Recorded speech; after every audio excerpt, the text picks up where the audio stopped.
if the work that FairWild does and the presence of FairWild in the US landscape and Canada's landscape as well can help shift that scarcity mindset towards one of like calm abundance, that would be a boon as well. This show is brought to you by Mountain Rose Herbs. Mountain Rose Herbs is committed to putting people, plants, and planet before profit in everything they do. They work hand in hand with farm partners to provide the highest quality organic herbs, spices, extracts, teas, essential oils, and DIY fare. So please visit mountainroseherbs.com for all your herbal product needs. Okay, here we go with Herbal Radio. This week's Herbal Radio episode features Sarah Vito. Sarah is FairWild's North American Business Development Representative. Her work has been instrumental in certifying the first wild harvested ingredients out of North America. Obviously, I'm in this world of natural products, and I'm in this world of FairWild, and I do have a very soft spot for people that are out there wild harvesting. Yeah. Because I grew up in the Appalachia and cool. dug a lot of ginseng when I was a kid. Nice. A lot of bloodroot and yellow root. I had no idea what it was about and no idea why I was, other than somebody was going to, at the hardware store, was going to pay me for the root, Yeah. So That's so funny. But there were a lot of people that that was a big part of their income. Yeah. Every year was digging, was especially ginseng at that time, and and it was really, really important where I grew up, and and it was also very sacred. It was like it was such a sacred plant, and people were, you had to. There were a lot of people that broke the rules. Sure. When it came to harvesting, but also there were a lot of people that were gonna turn you in. Yeah. It was policed. Self-reporting, Absolutely, absolutely, because it was a sacred plant. It was something that people. So I'm excited. I'm excited on so many different levels about this conversation. Me as well. I mean, good. I honestly, I want FairWild to be a household name in line with organic, in line with regenerative, in line with Fair for Life. That's a huge, if I can do that in my lifetime, I will feel like mission accomplished. So I'm going to, I agree with you. And I think that my first question then would be, can we define FairWild? Yeah, sure. So FairWild is a nonprofit that's based in Switzerland. And it has developed a standard that outlines 7 different principles that really help people look at wild harvesting, and focuses mainly on, is the harvesting preserving or promoting biodiversity? Is it upholding and improving human rights? And is it providing traceability further down the supply chain? And all of those things are so important to our industry and to the people in this world that have relied on their connection to land, to plants, and bringing that medicine, those utilitarian items, to market. So that's FairWild in a nutshell. And the assurance that a FairWild certification brings to a brand, an operator, anyone in that supply chain is one of, we're doing it right. We're, a third party has come and assessed us, and they have said, yes, you are upholding biodiversity, you're uplifting humans, and you are proving that you can trace from the source to your exit door. Yeah. So it's really, honestly, such a beautiful program. And the people are all wonderful. I mean, you can't find more wonderful people than the people who work with plants and love the land. Of course. Of course. You'll never be able to sell me otherwise. No, it's absolutely true. I've said on this program so many times that, coming from, I came not from the herbalist background. I wasn't really into herbalism at all when I came to Mountain Rose. And then I get here and I'm introduced to herbalists, and they're just the most giving people. They just want to give it all away to you. They want to, I think it was in the first couple days that I had worked at Mountain Rose, I was given so many different tinctures, and I had no idea what a tincture was. I had no clue. What am I supposed to do with it? But they were just like, oh, are you having trouble sleeping? Oh, I got something for you. You should try that. Right. Or what about some bitters? Have you introduced bitters into your diet? And I'm like, I don't know what that is, but they want to give it away, and they're so excited. And really, you're absolutely right. When it comes to plants, something about the plant that brings out all of the goodness in people.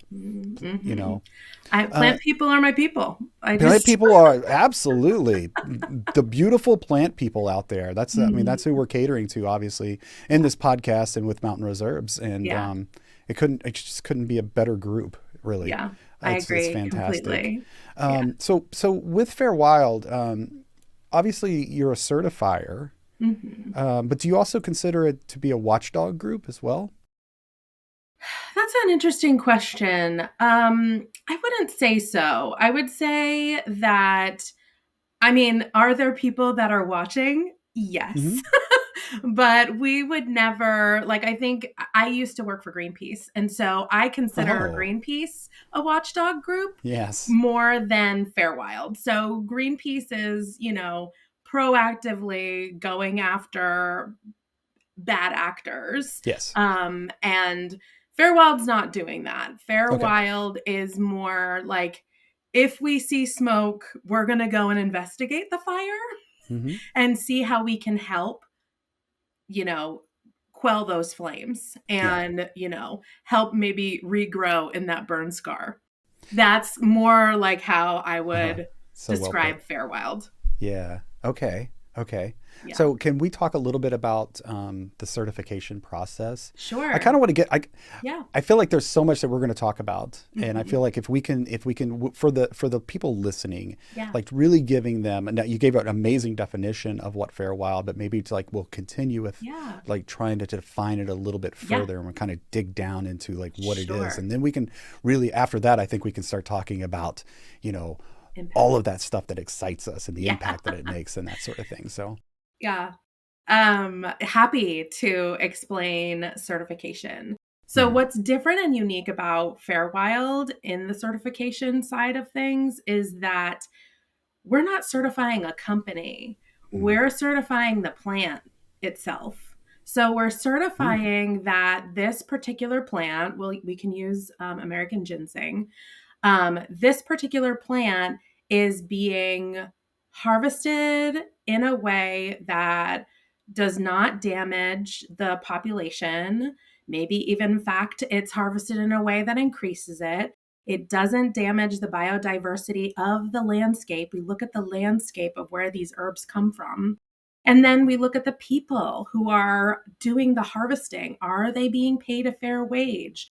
In America, we have a lot of labor laws that kind of help people get aces in this section. But, we're looking at the, child labor risks, any kind of coercive risks. This is definitely a conversation had more in other countries that we work within. But still good practice nonetheless. And then we're looking at how that herb is treated post-harvest. How is it kept apart from other conventional herbs? How is it processed and marked and prepped for sale? And then with our chain of custody, it's more looking at how it's treated all throughout the supply chain, every stop upon its life, until it reaches a brand like Mountain Rose that uses it and puts it into a final product. And then the logo's put on that product saying, this contains FairWild certified American ginseng. So that's really what's different. I think a lot of people believe that it is more in line with a Fair for Life or something like that, where Fair for Life and even the B Corp certification, they're looking at the operational structure of the business. And we're looking at the operational structure supporting the herb instead. So it's a lot more specific and similar to kind of an organic cert in that way, where it's looking at how each ingredient is treated and not and harvested. And so with that cert also in the way that the plant is harvested and really about regeneration of that plant, I mean, are you focusing heavy on that as well? Well, it's not just where we're looking at the risk of harvesting to that plant's population. What happens in advance of certification, kind of like before we arrange an audit and all that, we do a risk assessment. And we look at the ICUN list and also United Plant Savers, their list, and see, is there any general risk associated with this species? Does the harvesting process destroy the plant? Is there any regrowth? Like, how does it regrow? And things like that, that give a better picture of the plant's stability in its habitat. And then from there, we can kind of evaluate what needs to be looked at more closely. And then an audit is arranged. There's a management plan also that's completed and filled out prior to the audit arrangement.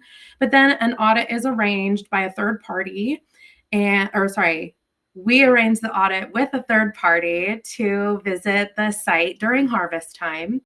And then the auditor completes their evaluation. We work with the person being audited, the operator that's being audited, and we help them work through anything they might need, like any kind of non-compliance, see if they need any support addressing those things.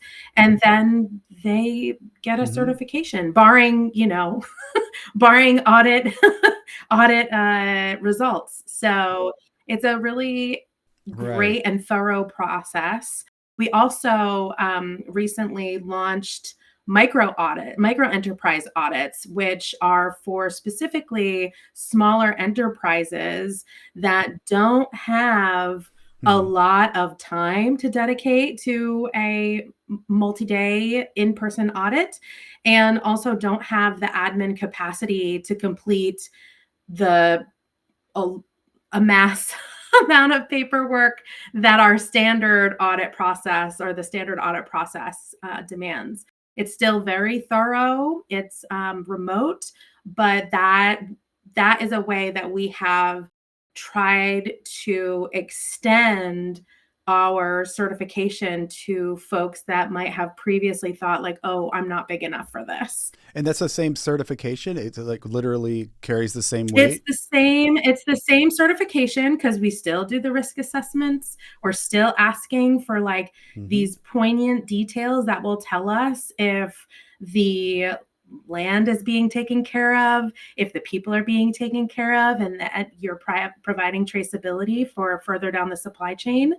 So similar, I'll say, we have added assurance for those larger businesses that maybe they've had trouble in the past. They've done their own audits. They just are really looking for an added assurance that the folks in their supply chain are adhering to what they have all agreed upon. Again, this is something that's come up in a lot of other countries. And for hot button, high risk ingredients, this is just an added tool to help brands have confidence that they can say, yes, FairWild through and through. We know for a fact that all of the folks in our supply chain are being treated fairly. Their human rights are being upheld, and the landscapes where these plants are coming from are maintaining and or improving their biodiversity. So, are you working with any outside programs for training? So I'm thinking of Appalachia's Sustainable Development and what they're doing as far as how to train these wild harvesters to harvest these plants correctly. Yes. And so we are in talks to develop something that will be uniquely, I'm not even sure what it's going to be yet, but it's very exciting. And we're in our collaborative talks to see what we can build together. So it's very exciting. Yeah. Well, I thought you brought up something earlier. You were talking about, if you harvest this plant, does it completely destroy the plant, or is there a way for the plant to grow back?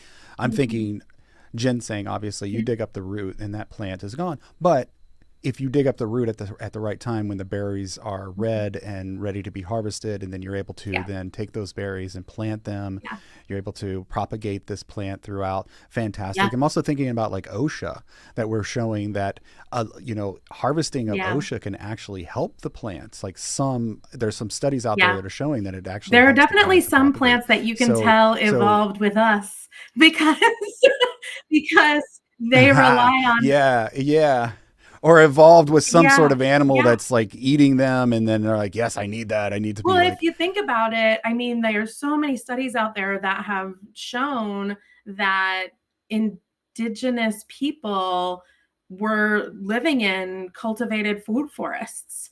And so, somewhere along the line, that knowledge was lost, typically by people that look like me. And so I feel like, we're all like the folks that look like me, are finally coming back and realizing like, oh, this has been done before. We just have to, work with our indigenous fellow humans to regain that knowledge and respect and live in harmony with our world. That is our only home. Right. Well, exactly. And and obviously, that's of course. sometimes easier said than done, right? Exactly. But we are trying, and it sounds like groups like FairWild, they're trying, and ASD, these are being able to work with those groups as well. Again, because I have such a soft spot for these wild harvesters, and the program, what I also really love about FairWild, and I like to talk about this a little bit, is the price setting, correct? Like, so you're ensuring that these people are going to get a fair price for the product itself. Yeah. So I would like to talk a little bit about that. Great question, or like great comment, I guess. One of the things that is important to me is preserving this way of living. We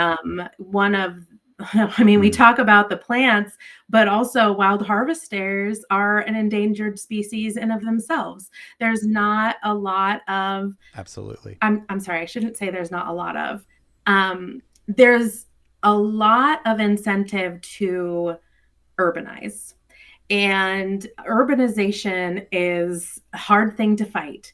And what can you fight urbanization with but attractive, well-paying, beautiful lifestyle giving careers? And so one thing that FairWild assists in is helping maintain that wages are fair, and that folks can make a livelihood doing this work, and they can live full and complete lives doing this work. It's such important work, because without wild harvesters, I mean, you mentioned OSHA. How else would we get OSHA? There are so many native plants endemic to this continent that we wouldn't have unless we had people harvesting them. Right. And I'm also excited. I get excited because, coming from the Appalachia and understanding the impoverishment of Appalachia and like what is happening there, and that this could actually be something that someone can do to make a living in that region. And that Very really, really excites me because one, you're bringing medicine to the people. We're able to go out and two, you're doing it the right way. And three, you're able to provide for you and your family. I mean, it's just that is all big wins. 100%. I mean, area. And I agree with you. Couldn't have said it better myself. I mean, like, beautifully put.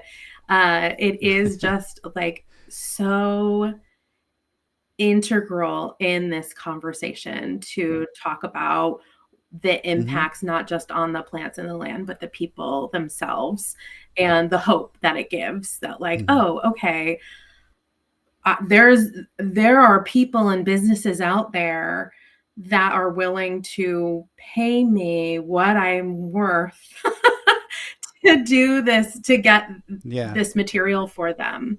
And I think that one of the conversations that, I don't know if it happens a lot, but we have a very a scarcity mindset in this country that I've noticed working. I mean, all of my colleagues are in the UK or Europe.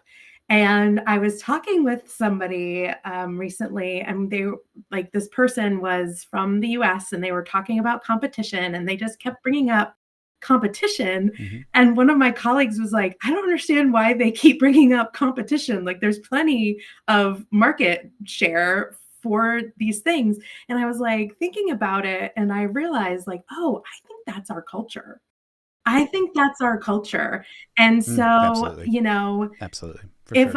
If the work that FairWild does, and the presence of FairWild in the US landscape and Canada's landscape as well, can help shift that scarcity mindset towards one of like calm abundance, that would be that would be a boon as well. My goal is that FairWild be a household name, along with regenerative organic, fair for life, fair trade. FairWild deserves to be in all of those same rooms and same conversations, because that's where the people deserve to be as well. Yeah. Right. No, I couldn't agree more in that. And it's hard work. That's the other thing. And the season of work can be very short. I mean, it's labor intensive and short. Like time intensive as well. I was speaking. Yeah, and you got to be out there. Like you don't get to take a day off nature never rests during the season. I was speaking with a harvester that I'm working with, based here in the US. Certification pending for some really great ingredients. As you can tell, I'm very excited. And he was like, I won't be reachable for like this next month because I'm just going to be out in the field busting. And I was like, you know what? I get it. I know that I'm familiar with these plants that you're harvesting, and I know that they're all popping off like at the same time. But I think that you bring up that's such a great point. There's just that time when they have to be out there in the woods, in the fields, wherever it's at. And these, like you said, these plants, nature doesn't take a day off. It's just gonna, and if you're going to be making your living, or at least a supplemental amount of your income, you got to be out there. So again, it's hard work. It takes a lot of dedication. It takes a lot of that mindset, right? It's not easy, is what I'm trying to say. Yeah. But and with all of that, what I do want to talk about is the premium that comes with that, because we as consumers have to understand, just like with organics, like you make a choice when you walk into the grocery store whether you're going to buy organic or you're not. And if you do decide to buy organic, again, I understand that maybe you do not have the extra money to buy organic, and that's completely understandable, right? But if you do and you make that choice, well, you're making the choice to pay more for a product that you know is produced in both for the health of the planet and the health of the person. Yeah. Right. And to that point, I mean, all of the costs associated with wild harvesting, depending on who the operator is or how they run their business, you're looking at not just the time and the physical effort of the thing. You're looking at, the time it takes to travel there. You're looking at, like, how are you traveling there? Do you have an electric vehicle? Do you have a gas vehicle? Gas is quite expensive right now. So if you have to drive 3 to 4 hours to get to a place, I mean, so there's a lot of costs that stack up that people need to be aware of and also be compensated for. There's a lot of, you might harvest, 300 pounds of a leaf. And then it dries down to 200, and compensating for that as well. So you really have to take it all into account, the labor and the hidden costs of that. Just, like I said, just getting to the site. So I think that when it comes to a premium similar to organic, like you said, like there's just added costs there. It's, finding the right way to harbor pests in an organic environment. It's making sure that everyone has sufficient safety training when you're out in the wild and that everybody is treating their surroundings with conscientious awareness because, especially in some parts of this country, we've got predators and you don't want to be quietly working in the woods and happen to turn around and see a mountain lion or a bear, We do. So we do. Exactly. All of those things. So that kind of like all of those kinds of risks associated with the work, or step on a rattlesnake, fair compensation. And so, and then that's not even, then there's also the admin and the time that it takes to do the admin, another hidden cost. Again, that's one of the reasons why we, created the micro enterprise audit because, imagine you are a wild harvesting business of one person. You're out in the field, doing the thing, harvesting in this intense time. You don't have necessarily the time to do all of the additional paperwork that a standard audit would require. So, again, one of the things that I love about working with FairWild is that we look at the reality of the thing and help empower, inspire, and enable people to treat the world and the plants and the people in a sustainable way. Right. Yeah. Well, I also think that it's important that you're, you're kind of bringing this up, is that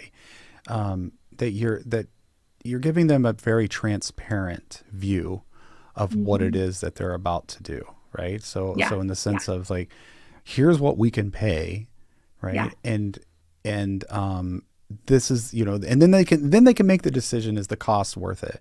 Is that amount of time being out there, that sort of thing, So I think that's really, really important too, because too often I think back when I was, 8 years old and I dug my first ginseng, and I went up and found a few plants or whatever it was, I don't know, but I came back and I had like a pound, but they were wet. And I had no idea. And I was so excited. I'm like, I'm going to get $500, that was easy. And then my dad was like, well, wait till it dries. We have to dry it. and you have a quarter pound. Right. And then you have, well, I think it was like a tenth. I think it dries down like something like that. It's just like, oh, and you know, so you got $50 instead of $500. And it's like, you know, it's still a crazy amount of money for a kid. But, you know, but that's the thing. Like there's that transparency that needs to be in place. Exactly. That this is what you're going to get for what you do. And I think that's so important. And I think what's like another part of that conversation is it's not necessarily what the buyer thinks is fair. It's what the harvester thinks is fair. Oh, that's a good point. And having that ability to, you know, the operators are the ones that are really, you know, looking at what is a good, fair wage for what I'm asking my employees, my consultants that are freelance harvesters, all of that. What do I want to pay myself? You know, so it really puts a lot of the power into the folks that are doing the work. And I'm so into that. Putting power back into workers' hands rather than, I mean, as a consumer, I love having all of the power. I love being able to dictate pricing. Right. But as someone who values people, I have to value the workers over that. So, I mean, there's always a price to pay. The cheaper you get things, the likelihood of there being degradation of people or the subject that you're like the thing that you're buying it increases. Like that classic triangle. Like you can't have all three. Right. To the extreme. But I feel like, you know, FairWild operates in a really good middle space, trying to balance, you know, the traceability, biodiversity, and human rights. Sitting right in the center of that triangle. So besides the price that a consumer needs to pay, that premium, and hopefully they have an understanding of why they're paying that premium, which you're doing such a fantastic job with FairWild and having every kind of sort of, you know, the consumer understand that. But what's some other ways that the consumer can impact? Yeah, I think reading your labels. I think label reading is one of those hidden ways that consumers can become more educated about what's going in, what they're purchasing. And if you see something like OSHA on the back of a label of a product, don't be afraid to ask the brand, is this OSHA wild harvested? The answer is going to be yes. But brands operate based on the feedback that they get from their consumers. I mean, you could probably speak to this way better than I can, but feedback is the indicator. So the more feedback that consumers can give to their brands that they enjoy and follow, the more they know about the ingredients that they're consuming, the better. And the more effective way for them to help push the conversation towards, oh yeah, what does our wild harvested supply chain look like? Yeah. A lot of people don't realize that, you know, echinacea is a cultivar. I mean, it's cultivated, very common cultivated plant. Yes. It's also native to this country. Yeah. There are 3 different echinaceas that are all native, and some of them are endangered in Tennessee, in like the heart of Appalachia. So again, to my plant people, read the back of your labels and see what's being grown. Ask if they say that it's organic echinacea. It doesn't hurt to ask if it's FairWild, because it can, in some scenarios, it can be both. Right. What about how do you make that choice between? So is it always better to go with the cultivated plant? Let's use echinacea, for example. That's a hot debate. Ooh, I like it. Okay, we're in it now. Love it. I love it. So there are, you know, cultivation is beautiful, and I am not anti-cultivation by any stretch of the imagination. So many of us wouldn't eat without farmers cultivating. However, the natural stress that plants have in their native landscape, or in the landscape in general, is required for some really good actives that we may not be able to quantify until we like grind it down to a powder, send it out to testing and all of that. Yeah. But I don't know, I have studied herbalism, and there's a school of thought around vitality of a plant. And what plant would hold more vitality? One that has been through stress and is still thriving, or one that has been babied, right, and has been given everything it needs. Right. You know, so as much as I would love to, you know, say they're probably both the same, I don't think that they are. I think that there's a certain value that we get in wild plants, right, that we miss in cultivated. So and the efficacy of that plant can definitely change between the cultivated versus the wild. That's really interesting, and actually, I've never thought about that in that sense, as far as them getting everything that they need, all the nutrients, all the water, the sun, everything is just catered to them. Yeah. Not well, just think about yourself. Right. They're spoiled. If everybody does everything for you, right. What muscles are you building? None. You know, what resiliency are you building? Right. None. So, I mean, I studied permaculture, I've studied herbalism, and like that's what I've walked away with. This is so interesting. This is a question. I'm going to bring this up. So Stephen Yeager. Please ask Stephen. Yes.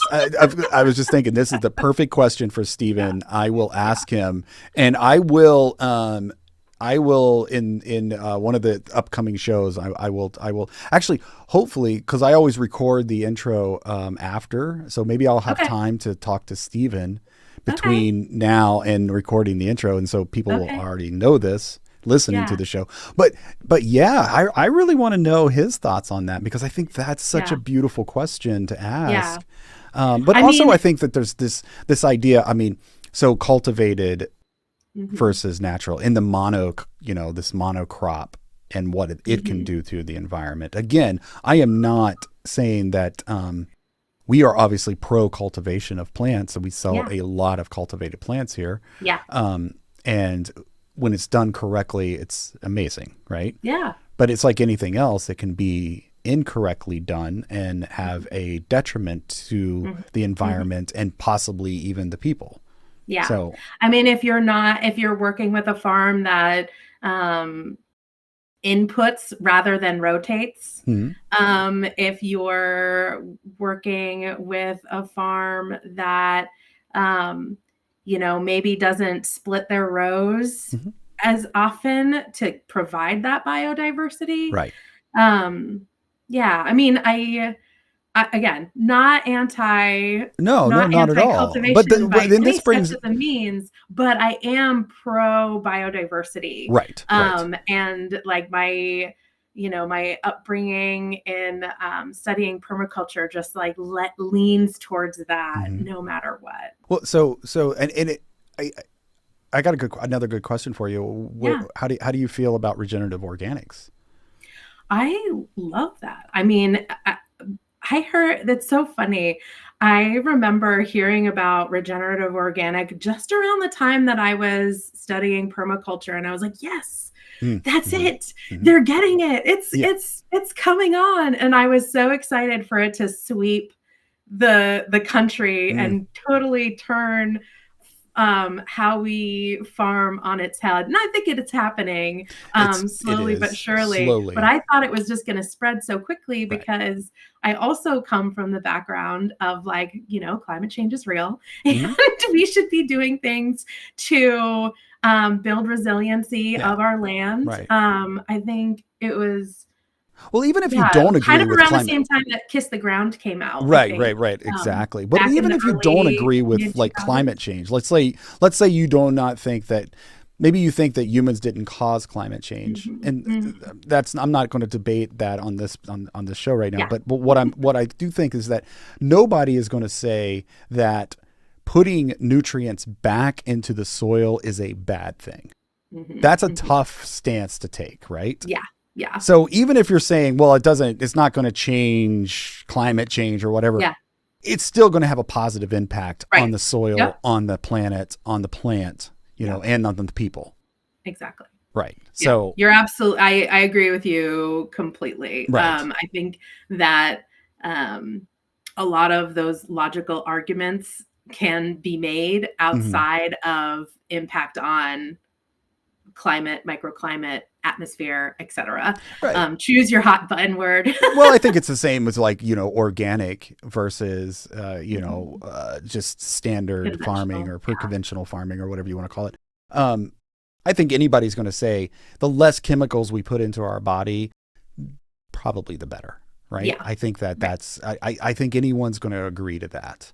So I agree. Yeah. So with wild, so how is, FairWild thinking about regenerative? Like what are they?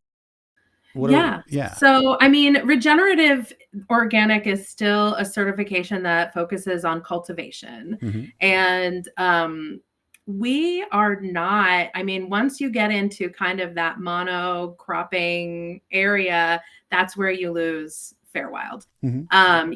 Even the forest farming where they have stands of just, one species, that's not biodiversity. That's not preserving and upholding biodiversity. So therefore, this is where we part, right? Like respect and love everything you're doing, but we are doing our own thing. And that is about land stewardship, preserving the biodiversity of that land, and promoting the health and well-being of the people that are doing that work. And so, we're all in a family together. That's how when I was at Greenpeace, I had this revelation of like, oh, there's so many different shades of green. And so I kind of see that here too. Like there's just so many different shades of how you can demonstrate that you are caring for the earth, for the planet, for people. And there's plenty of room at the table.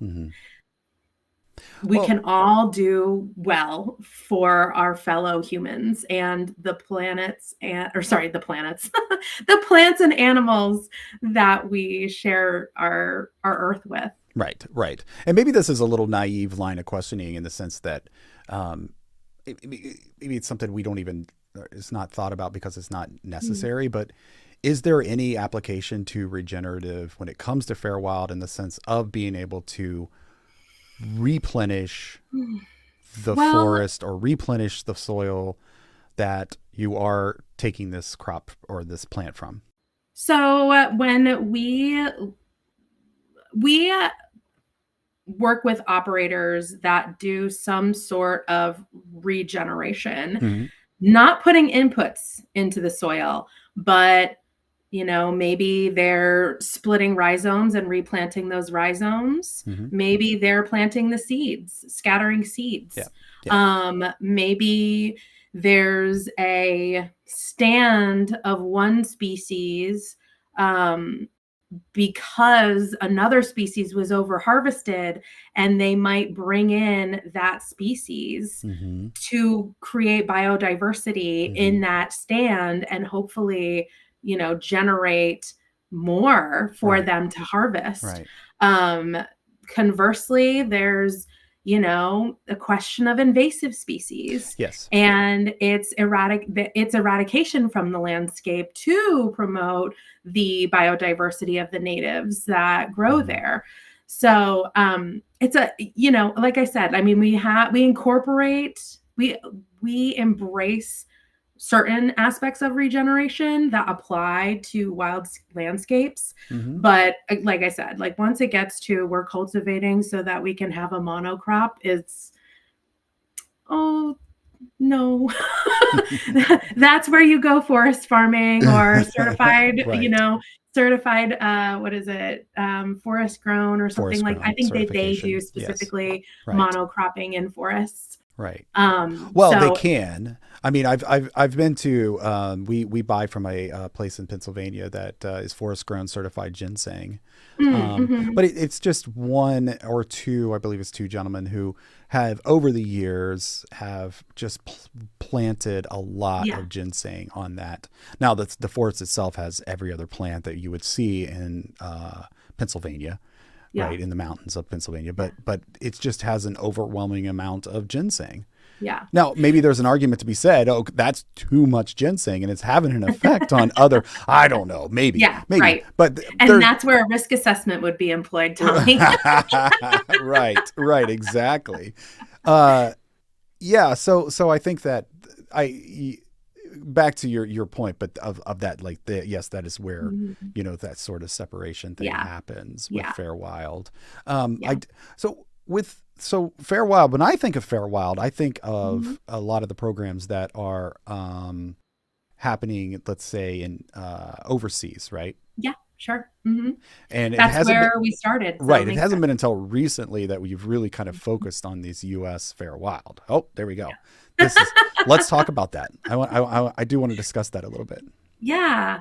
So I'm not sure if you know or if any of the listeners know, but FairWild is really a project. It started as a project by Traffic, which is an anti-trafficking nonprofit that focuses on plants and animals. And so I think in partnership with World Wildlife Fund, the FairWild Standard was created, and then FairWild was born. And so it really started addressing those hot countries that had a lot of trafficked plants specifically, mostly out of Africa. And then it slowly spread up into Europe. And then with the hiring of yours truly, we are now spreading into North America. Very exciting because, like I said earlier, we have a lot of medicinal plants. When I was first starting my herbal learning journey, I was like, I had worked with medicinal plants. I worked for a liquid contract manufacturer creating tinctures. And so I had seen and purchased all of these plants. And then it was only through herbalism that I discovered, oh my gosh, so many of these are actually Western, specifically North American herbs. And so just seeing that and then having the FairWild opportunity, I was just like, oh, there is so much that can be done here. I know for a fact, because I know that we're doing a lot of wild harvesting. I know that like the efforts towards cultivation for some of these species has taken decades and demand does not necessarily favor decades worth of intensive labor to get it right. So I knew that we were going to build and grow here. And the interest has been fantastic. I mean, like brands like Mountain Rose, you guys have been sourcing FairWild certified licorice for quite a while. And it's with brands like yours that really have a vested interest in like making sure that our domestic supply chains are stable and respected is just like been really, really wonderful. And, kind of proving me right a little bit that I knew, I was like, I know we have it in us to really do some good stuff here. Well, and we have such a wonderful customer base that not only do they accept the premium, right? They demand it. In that they want to know what they're buying is not only healthy, but also is something that is going to be good for the planet. I mean, we're really talking about a wonderful group Ethical of people. consumerism is really a cornerstone, I think, of your brand. It truly is. Our customers are, they hold it to, like us, our feet to the fire sometimes. They're just like, why are you, it's really funny. I was reading a review earlier today from someone who basically was, they were saying in this review that so many companies in the natural products world have fallen short, and we better not fall short. and it was funny because they gave us like a 4 out of 5 on our review, and that was their review. They were just like, you better not. A veiled threat. It was, and I loved it. And I was like, that is amazing. So I want to have a correspondence with this person because that's fantastic. That was a preemptive, like, you better watch it. I know. I love that. Yeah, but that's our customer.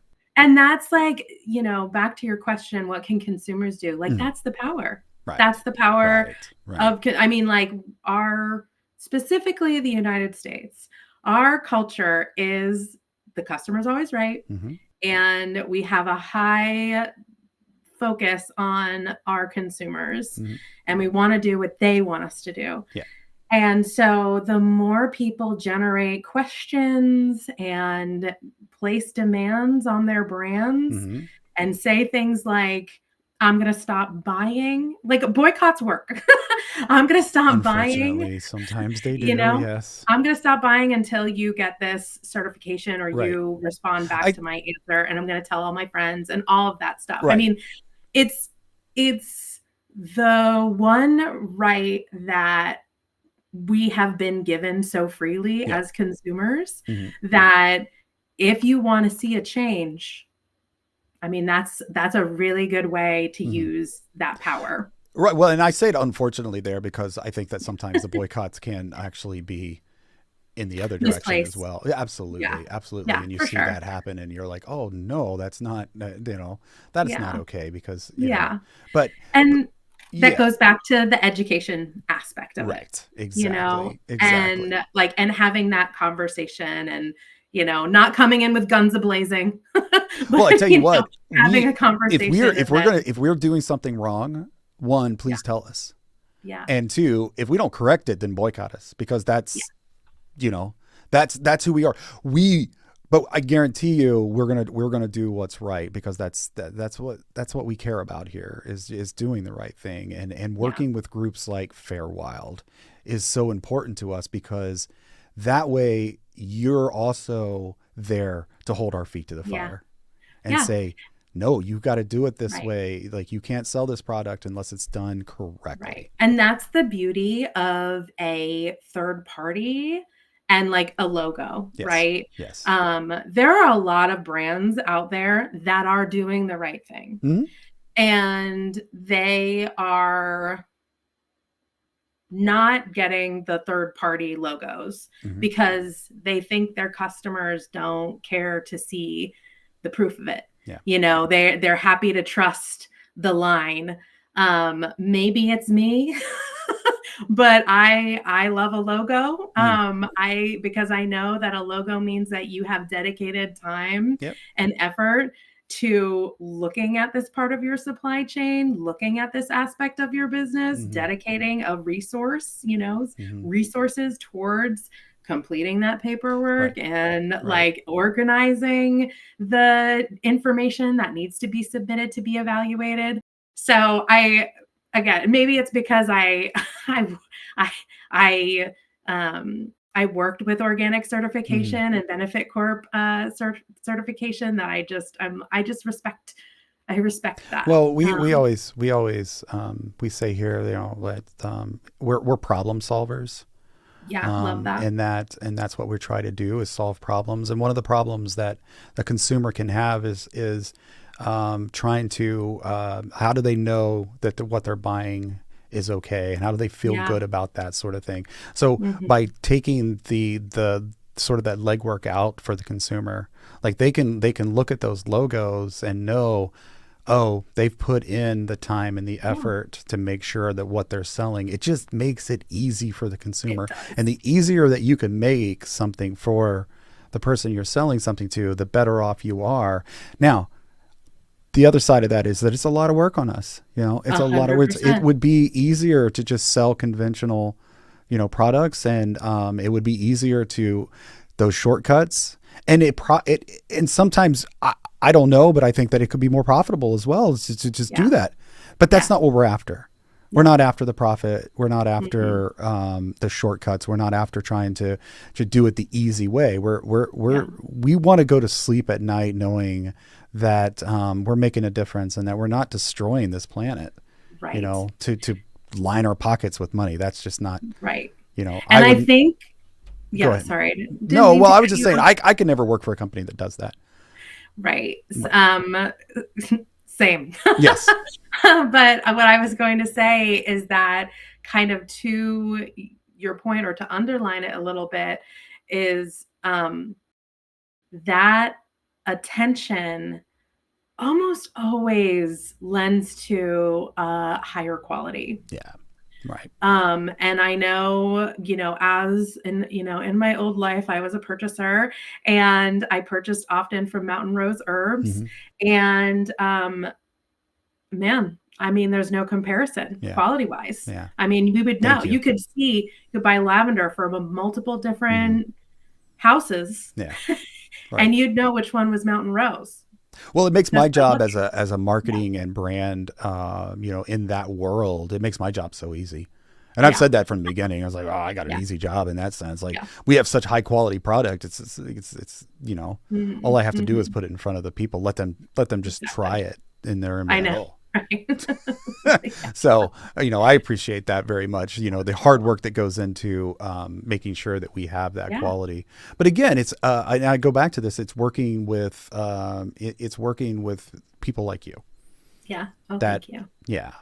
So, and everything. Because I think we're all united. Oh, we are. On that front, you know, like wanting to do what is best for people, planet, profit. Well, you know? and we've come full circle and back to the plant people are the best people. They absolutely are. Well, thank you so much for being on. This was amazing. I learned so much in this conversation about FairWild. It makes me so proud to you know, be with a company that dedicates itself to organizations like you and like what you're doing and that sort of thing, and making sure that we're always doing the right thing. So thank you so much. Yeah, no, you're so very welcome. This was my pleasure, and I am just so grateful to Mountain Rose Herbs. Okay. Well, we will talk soon. Yes. In the meantime, keep doing this amazing work. Yeah, thank you. You're welcome. Okay, bye-bye. Yeah, bye.